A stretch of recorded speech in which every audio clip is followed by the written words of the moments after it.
Hello everyone, कैसे हैं आप सब। तो हम पढ़ रहे थे अपना चैप्टर, उसमें हमने कंटिन्यू करना है और टॉपिक रहेगा हमारा एड्स। हमने एड्स के बारे में पढ़ना है कि बेसिकली ये प्रॉब्लम क्या है, कैसे होती है और किस किस चीज़ से होती है और क्या क्या फैक्टर्स हैं जिनको हमने ध्यान में रखना है ताकि इससे हम बच सकें, क्योंकि इसका सिर्फ प्रिवेंशन है, इसका टिल डेट कोई भी क्योर नहीं बना। तो लेट्स बिगिन। एड्स। अब एड्स क्या है, इसकी फुल फॉर्म है एक्वायर्ड इम्यूनो डेफिशिएंसी सिंड्रोम। ठीक है।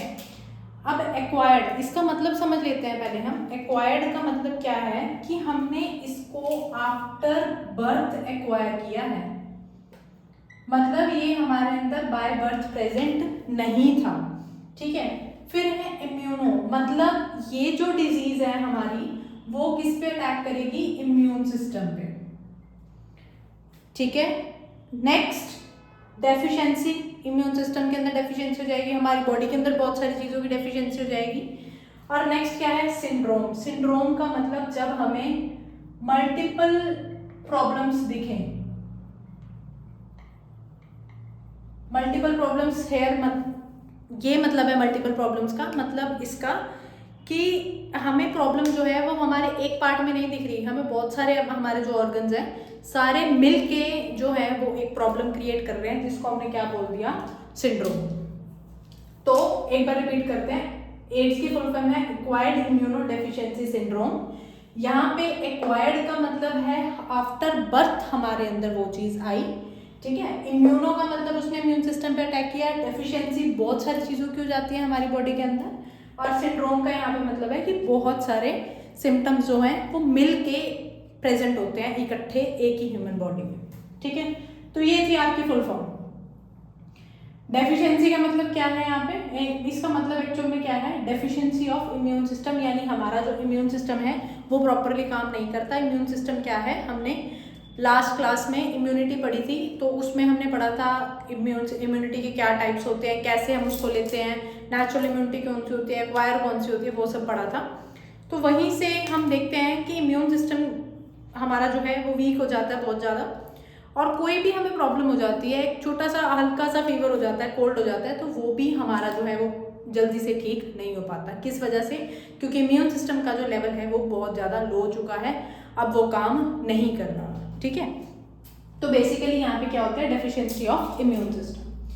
अब इसके फर्स्ट केस की बात करें तो वो आया था 1981 में यूएस के अंदर। ठीक है। पहला केस रिपोर्ट हुआ था 1981 में।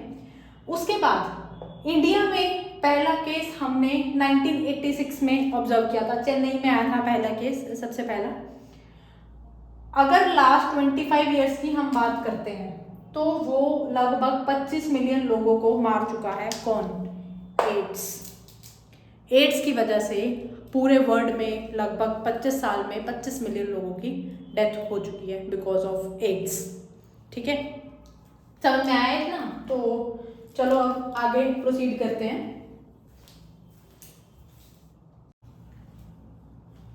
तो अब हमने देखना है कि जो HIV है ये कॉज कैसे होता है, कौन इसको कॉज करता है। बेसिकली ये एक वायरल डिजीज़ है, वायरस इसको कॉज करती है, और वो वायरस कौन सी है, HIV। फुल फॉर्म क्या है इसकी, ह्यूमन इम्यूनो डेफिशिएंसी वायरस। ठीक है। ये इसको कॉज करती है। और बेसिकली जो वायरस का ग्रुप्स होते हैं, पर्टिकुलर हमने डिवाइड किया होता है वायरस को, उसमें ये रेट्रोवायरस के ग्रुप में आती है। ठीक है। ये एक रेट्रोवायरस होती है, और रेट्रोवायरस की पहचान ये होती है कि उनके DNA के मतलब जो जेनेटिक मटेरियल होता है उसके बाहर एनवलप होता है, एनवलप से एनक्लोज्ड होता है, और उसके अंदर उनका जो जेनेटिक मटेरियल आइदर DNA और RNA वो प्रेजेंट होता है। क्योंकि हमने पहले कभी पढ़ा होगा कि जो वायरस है वो एसेलुलर होती है, उसके अंदर फर्दर जो है सेल्स की पार्टीशन नहीं होती। ठीक है। तो उसके अंदर यानी जीनोम उसका प्रेजेंट है, RNA फैक्टर प्रेजेंट है, वो क्या करेगा, हमारी बॉडी के अंदर अपनी मल्टीप्लिकेशन करता रहेगा, क्योंकि उसका जो जेनेटिक मटेरियल है वो ऑलरेडी उसमें प्रेजेंट है। तो इसका कॉजेटिव एजेंट क्या होगा, HIV। बच्चों ये फुल फॉर्म ध्यान से याद कर लेना, पेपर में MCQ में भी आपसे पूछ सकते हैं। एड्स की फुल फॉर्म क्या है और HIV की फुल फॉर्म क्या है, या फिर जब प्रैक्टिकल होता है आपका तो उसमें आपने बाय चांस इस टॉपिक पे प्रोजेक्ट बनाया है अपना, तो उसमें भी फुल फॉर्म पूछ ली जाती है आपसे कि एड्स की फुल फॉर्म क्या होती है और HIV की फुल फॉर्म क्या होती है, तो प्लीज़ इसे याद कर लेना। ठीक है, ये कौन से ग्रुप में आता है, 1 मार्क क्वेश्चन, रेट्रोवायरस के ग्रुप में आता है, और इसमें जो एनवेलप होता है, एनवेलप के अंदर हमारा जो RNA है वो एनक्लोज्ड होता है, keep it in mind. Next है इसका मोड ऑफ ट्रांसमिशन, ये ट्रांसमिट कैसे होता है एक पर्सन से दूसरे पर्सन में। ठीक है, क्या ये अछूत की बीमारी है या कोई और तरीका है जिससे ट्रांसमिट होता है, चलो पढ़ते हैं। सबसे पहला इसका जो ट्रांसमिशन है, it is by sexual contact with the infected person. ठीक है, इन्फेक्टेड पर्सन के साथ इंटरकोर्स हुआ तब वो जो पर्सन है एड्स मतलब HIV पॉजिटिव हो सकता है। सेकंड है by transfusion of contaminated blood, मतलब क्या हुआ, हम सपोज ब्लड डोनेट करने गए अपना, सपोज किसी को HIV थी, उसने अपना ब्लड डोनेट कर दिया, तो डॉक्टर ने प्रॉपरली टेस्ट नहीं किया होगा या जो भी मतलब रहा होगा फैक्टर, तो उसने अपना ब्लड डोनेट कर दिया और जो नीडी पर्सन है उसको वो ब्लड चढ़ गया, तो क्या हुआ, ब्लड में आपके HIV ने एंटर कर लिया, अब वो क्या करेगा, वहाँ पे अपने आप को मल्टीप्लाई करना शुरू कर देगा। ठीक है, तो एक नॉर्मल पर्सन जिसको HIV नहीं थी उसको HIV हो गई, किससे, कंटामिनेटेड ब्लड से। नेक्स्ट है बाय इन्फेक्टेड नीडल्स, यूजुअली जो ड्रग अब्यूजर्स होते हैं जो इंट्रावेनसली ड्रग्स लेते हैं, मतलब इंजेक्शंस लगाते हैं, तो वो क्या करते हैं, बेसिकली एक ग्रुप बना लिया, एक उनके पास सिरिंज होती है और उस सिरिंज से क्या किया, सबने अपना एक एक करके धीरे धीरे करके अपना काम था जो वो कर लिया। सपोज बीच में से, सपोज 12 का ग्रुप है, 12 में से कोई एक पर्सन जो है वो HIV पॉजिटिव है। ठीक है, अब उस एक पर्सन की वजह से जो रिमेनिंग 11 का सर्कल था वो सारा आप क्या हो गया, HIV पॉजिटिव। क्यों, बिकॉज एक सिरिंज जो थी वो उसके अंदर इंसर्ट हुई थी, अब उसके बाद वो सबके पास चली गई, तो और वो गई भी सीधा वेन में, मतलब ऐसा भी नहीं है कि चांस हो भी सकता है नहीं भी हो सकता, डेफिनेटली होगा ही होगा। ठीक है, तो एक ये है। नेक्स्ट है थ्रू प्लेसेंटा, सपोज जो मदर है वो HIV पॉजिटिव है, ठीक है, तो प्लेसेंटा के थ्रू वो जो वायरस है वो ऑब्वियसली बेबी तक जाएगा। तो ये जो मेथड्स हैं ये हैं मोड ट्रांसमिशन के, कि जो HIV है वो एक पर्सन से दूसरे पर्सन में ट्रांसमिट कैसे होता है। ठीक है, अब हमने देखना है कि मतलब कौन से लोग ऐसे हैं जो सबसे ज़्यादा प्रोन है HIV के, मतलब they are at higher risk, कि सबसे ज़्यादा उनको हो सकता है। अब देखते हैं कि वो कौन से हैं। जैसे कि हमने फैक्टर्स पढ़े कि इन फैक्टर्स से ये मोड है इसके ट्रांसमिशन की, तो उस हिसाब से हमने जो लोग हैं वो भी प्रोन होंगे। जैसे पहला है ड्रग अब्यूजर्स, वो भी इंट्रावेनसली जो ड्रग्स लेते हैं। ठीक है, इंट्रावेनसली जो ड्रग्स लेते हैं यानी इंजेक्शंस के थ्रू, वो जो है सबसे ज़्यादा प्रोन है, क्योंकि नशे में दिमाग जो है वो आपका ऐसा हो जाता है कि हमें कुछ और सूझता ही नहीं है सिवाय नशे के। ठीक है, तो ये जो है वो लोग जो है ज़्यादा प्रोन रहेंगे इस चीज़ के। नेक्स्ट है जिसके मल्टीपल सेक्सुअल पार्टनर्स होंगे, वो ज़्यादा प्रोन रहते हैं, क्योंकि हमें कोई भी इस चीज़ को डिस्क्लोज नहीं करता है कि आई एम HIV पॉजिटिव, जिसको भी होगी वो हमेशा वो बात छुपाई जाती है। ठीक है, क्योंकि ऐसा माना जाता है कि ये जो डिजीज़ है सबसे ज़्यादा सेक्सुअल कॉन्टैक्ट से होती है, ऐसा माना जाता है हमारी सोसाइटी के अंदर। नेक्स्ट है रिपीटेड ब्लड ट्रांसफ्यूजन, किसी को प्रॉब्लम है कि उसे ब्लड का ट्रांसफ्यूजन कराना ही है, 1 महीने बाद, 2 महीने बाद, 3 महीने बाद, तो उस पर्सन को भी है हाई रिस्क। क्यों है, क्योंकि पता नहीं होता कौन, कभी डॉक्टर ने प्रॉपर चेक किया है नहीं किया, आके किसी ने ब्लड दे दिया, तो मतलब रिस्क पे रहता है वो पर्सन, जिसको रेगुलर इंटरवल पे ब्लड चाहिए ही चाहिए। ठीक है, नेक्स्ट है अगर मदर HIV पॉजिटिव है तो ऑब्वियसली जो बेबी होगा उसको भी चांसेस क्या, फॉर श्योर वो भी HIV पॉजिटिव होगा, क्योंकि प्लेसेंटा के थ्रू अगर न्यूट्रिएंट्स आ रहे हैं तो वो वायरल इन्फेक्शन जो उसके मदर की बॉडी के अंदर प्रेजेंट है वो भी आएगा ही आएगा। ठीक है ना, अब ये इन चीज़ों से, ये 4 चीज़ों से हम क्या कंक्लूड करते हैं, हम ये कंक्लूड करते हैं कि ये जो डिजीज़ है, keep it in your minds, और अपने आसपास के लोगों को एजुकेट कर दो, अवेयर कर दो कि ये फिजिकल टच से जो डिजीज़ है वो स्प्रेड नहीं होती। किसी को एड्स है, उसने मुझे टच कर दिया, मुझे एड्स नहीं होगा। समझ में आ रही है बात, किसी का टॉवल यूज़ कर लेने से या उसके यूटेंसिल्स में खाना खा लेने से you will not gate HIV positive. Okay, ये जो डिजीज़ है ये सिर्फ बॉडी फ्लूइड्स जब एक्सचेंज होते हैं तभी होती है, अदरवाइज टच से ये जो डिजीज़ है वो नहीं हो सकती। इसलिए उस पर्सन को जो HIV पॉजिटिव है हमें अपनी सोसाइटी से आइसोलेट नहीं करना चाहिए। ऐसा नहीं कहना चाहिए भैया इससे दूर रहो, इसको एड्स है, हमें भी हो जाएगा अगर आएंगे तो। क्यों, कैसे हो जाएगा?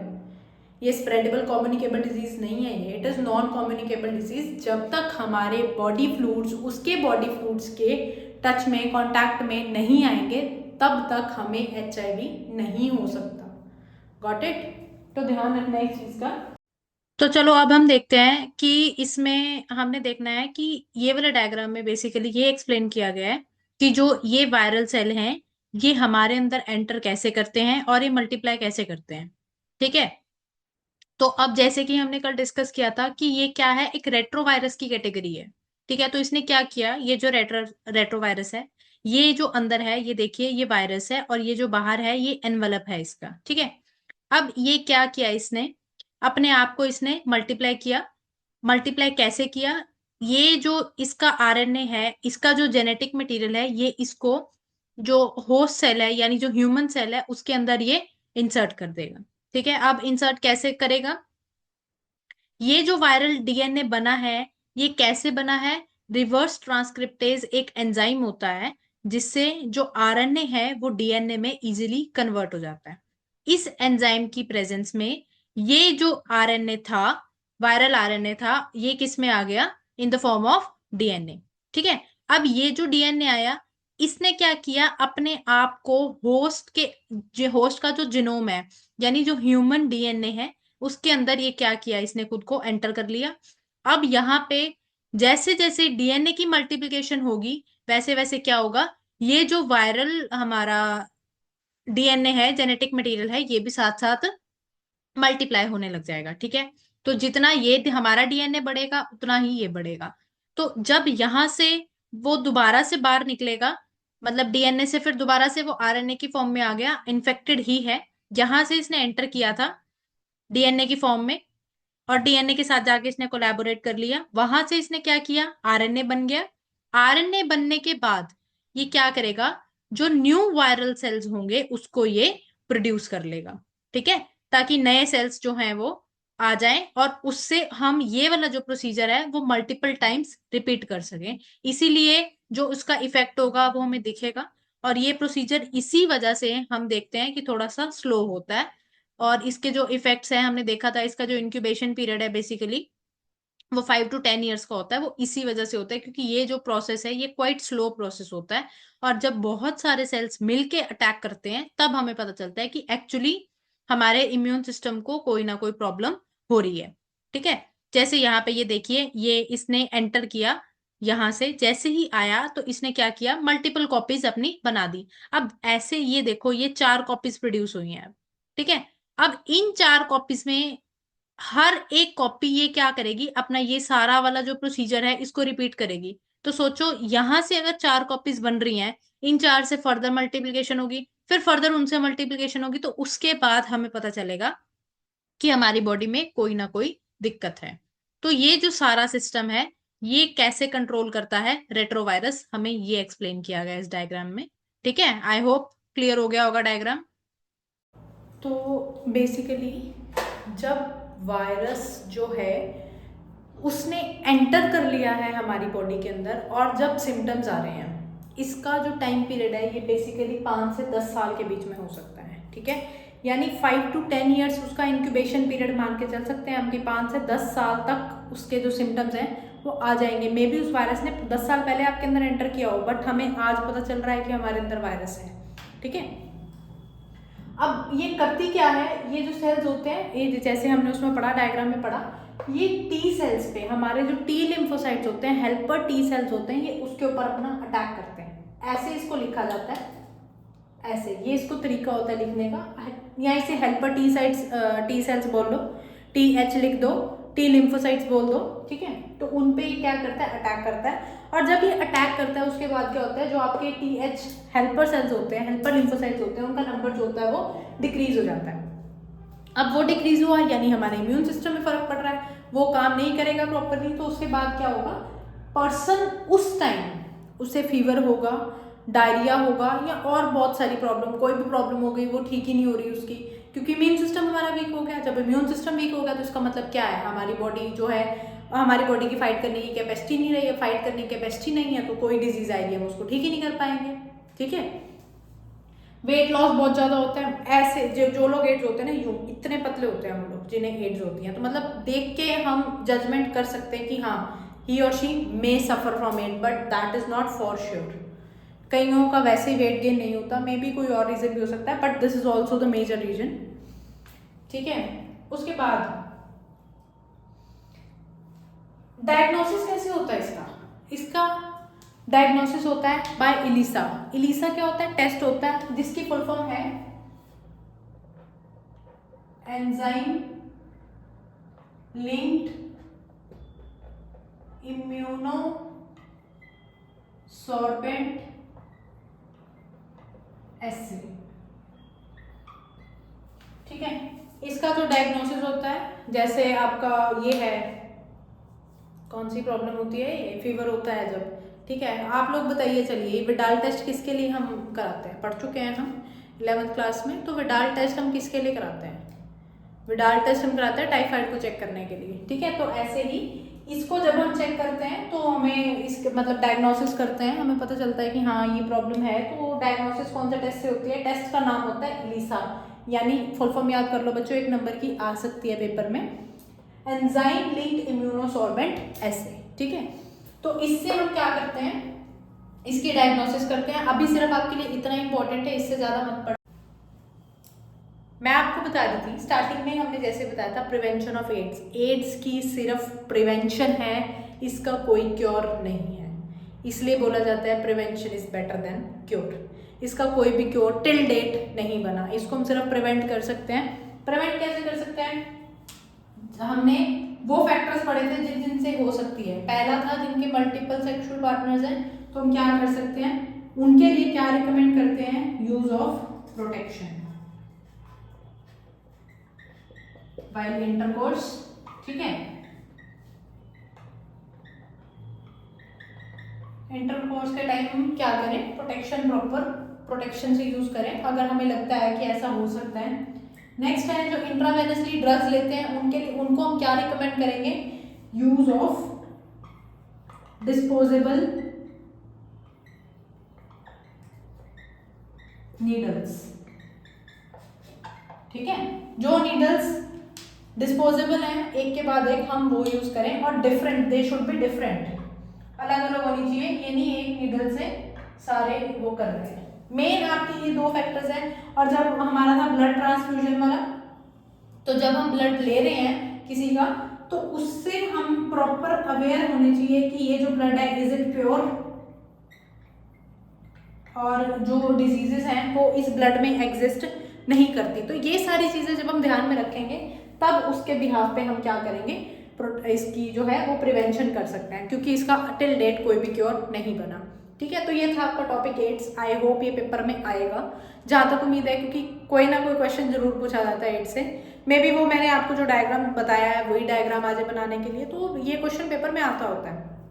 आई होप आपको समझ में आ गया होगा। ठीक है, अगर कोई भी किसी भी टाइप का आपके माइंड में डाउट आ रहा है, क्लियर नहीं हुआ, तो प्लीज़ कमेंट बॉक्स में मेंशन कीजिए, I will clear your doubts. कोशिश करूंगी कि मैं क्लियर कर पाऊँ। ठीक है, होप सो आपको समझ में आ गया होगा। Okay, thank you for watching my video and subscribe our channel. Thank you, bye.